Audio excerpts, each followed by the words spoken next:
3 immediate actions. From Jim, he says, name the person who owns fraud risk.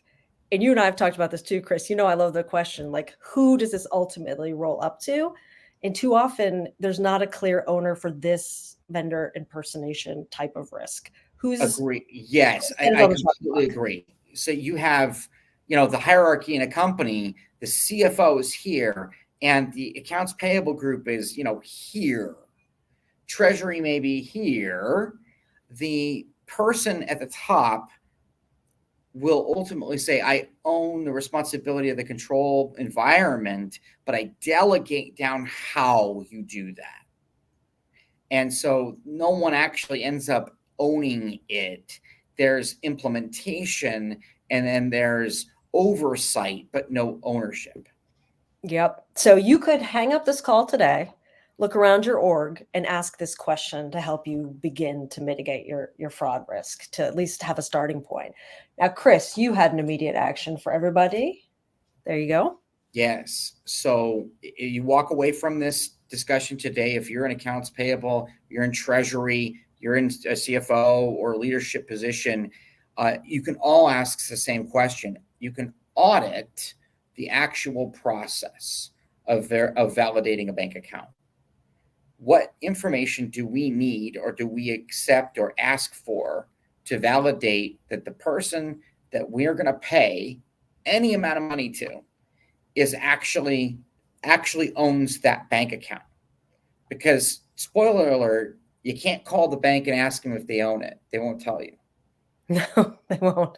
So I love the one question audit, Chris, because it could bridge that gulf between what people think are being done, what people think is being done, and what's actually being done. It's one question. And if you can answer that question,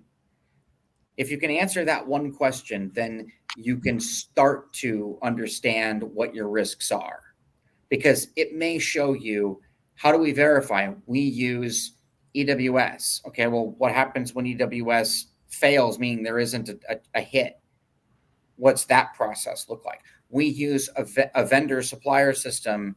There's a lot of them out there. What do they do? How do they validate that information? Are they actually validating it beyond just an EWS call?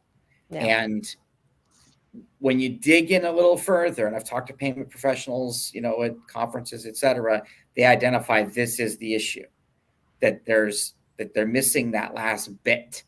And that's what the one question audit is: what is the bank account verification process? Love it. So, Jim, we did yours for you while you were here. It's a great one. Oh, you did.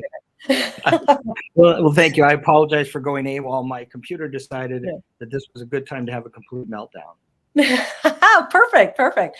So mine is about human nature, and I know it's way too much to ask from people out there, but let's try in 2024 to learn from other people's mistakes, from the $47 million construction company mistake, and accept that right now somewhere a fraudster is targeting your organization.